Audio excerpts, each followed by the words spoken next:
Good morning, YouTube!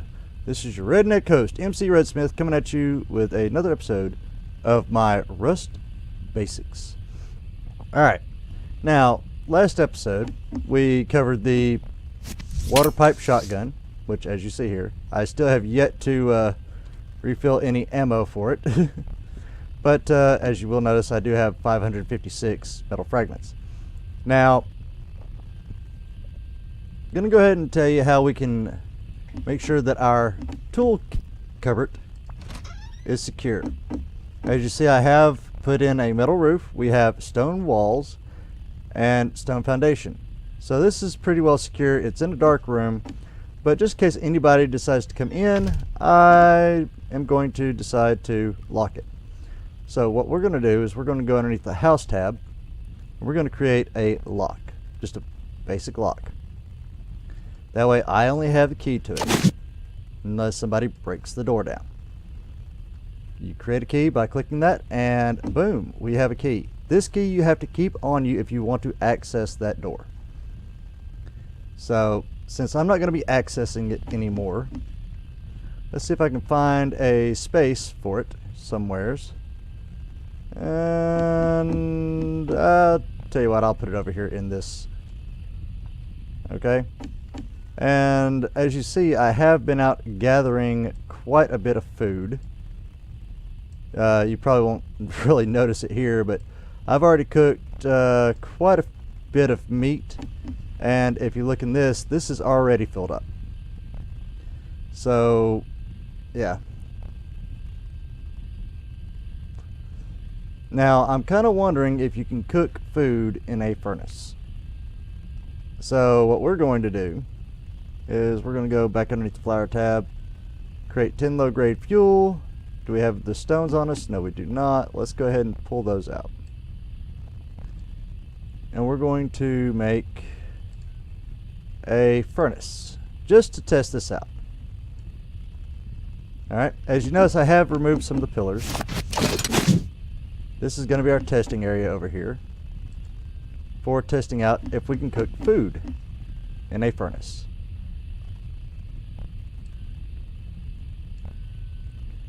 And we're going to take out, let's see, how many slots does a furnace have?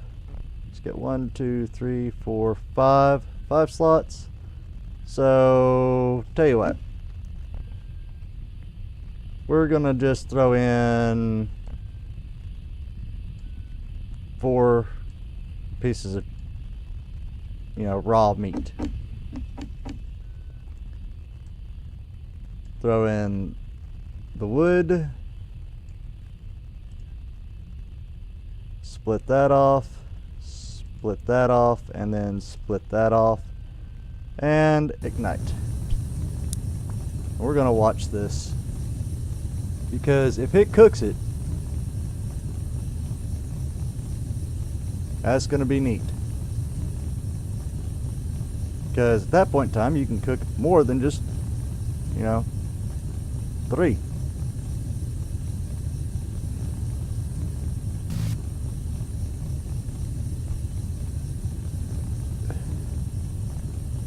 Had to check the chat there. It's going to take probably about 20. So as soon as we see that turn 20, I'm going to highlight the meat. Or actually, I'll cut it off and see if it's actually cooked the meat there. Hopefully it has. If it hasn't, then, oh well, we know that for a fact it won't.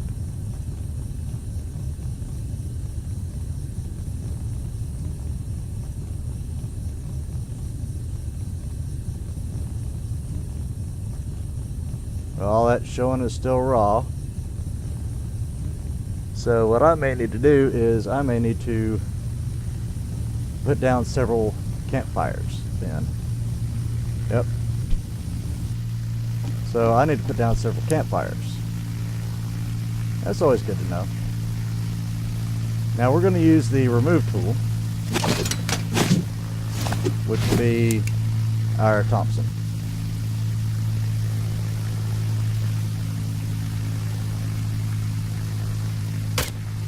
Boom. As you notice, all we lost was the charcoal and the meat that was in there. So it's not like we really needed that meat anyways. I mean, like I said, we got plenty of it. We're putting that in there, and we're putting that wood together. So let's see, do I have any food in there? No, I do not. As you see, you only get basically 3 slots after you put the wood in, so that's another thing. So we're going to go ahead and make some more rounds for both the 5.56. We're going to get us up to about, I want to say 60, but yep, there's a 60 shotgun, and we're going to do 40 of these if we can. Hopefully we've got enough to do 40.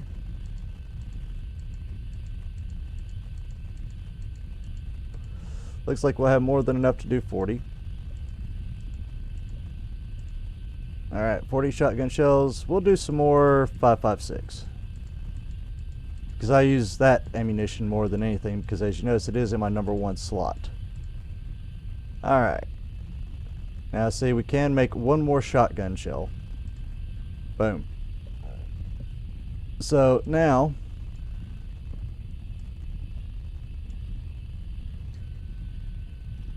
we're going to go ahead and throw this metal fragment back in there, and then we're going to grab out the wood and throw it into there as well. As you see, we have basically over 36k in wood, 36,000. And we still have more metal fragments and sulfur to put out to make charcoal, or to make gunpowder with. So now, since I can get infinite supply of bullets for the Thompson, the only two that I'm going to have to worry about is for the bolt action and the water pipe shotgun. Water pipe shotgun, it's good to have kind of waiting right there, wait for somebody to come and open up the door, you fire at them. Or you can just be waiting right here, aim at their legs, and just boom, blow them away. Bolt action is good for long distance and basically marksman shots. Thompson, spray and pray. So it's kind of a CQC type situation. Like literally, I could be up on top of this, standing right here, aim down, and somebody come through that door, I just light them up. So now that we know that these 3 guns are your main selections that you want to get, pistol's always good for your start out, and I'll show you what it requires to make the pistol if you don't have the kits in. Now see, you can make the Ecola pistol, which is 100 wood and 100 metal fragments, or you can make the revolver, which requires 50 cloth, 200 metal fragments, and 100 wood. Not bad. The hunting bow, we only need 200 wood. So,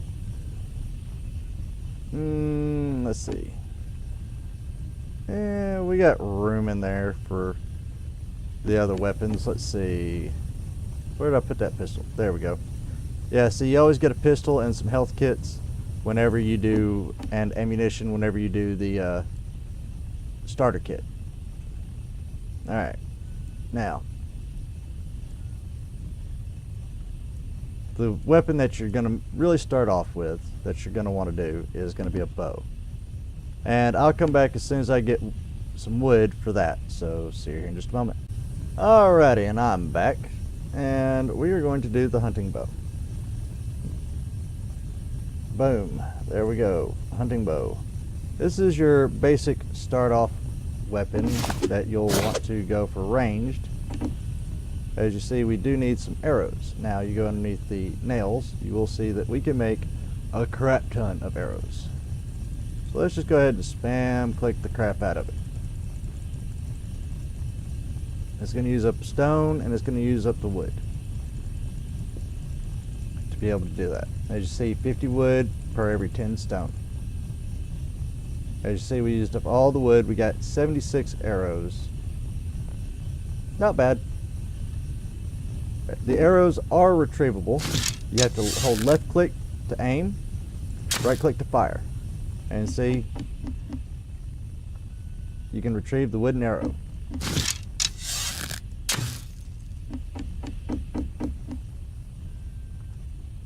Now I'll show you by pressing tab. We get the arrow back every time, and it goes back into the same stack.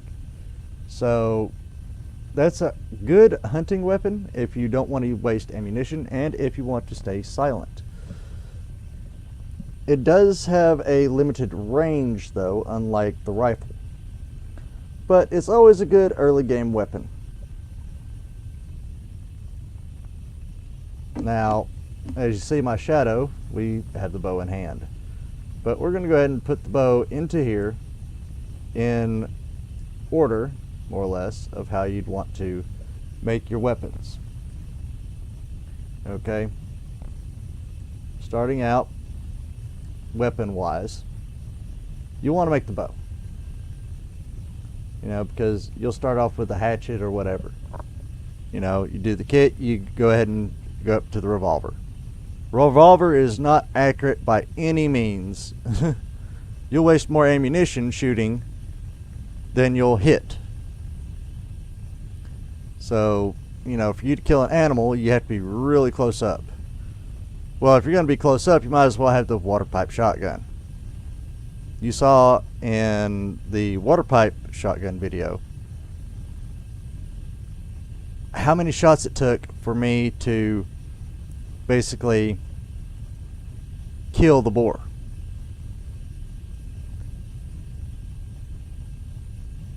Okay. Now the bolt action, you see deer. Excellent range. And that's your late game weapon. Thompson, good for up close. It's a spray and pray, but you do land a whole lot more hits. So, you know, this is the type of way that you are going to want to go up in scale. Now, whether or not you want to do that, that's up to you. I like keeping these two on me, but really, because I'm ranged, I really don't need anything besides the 5.56 ammo and the bolt action.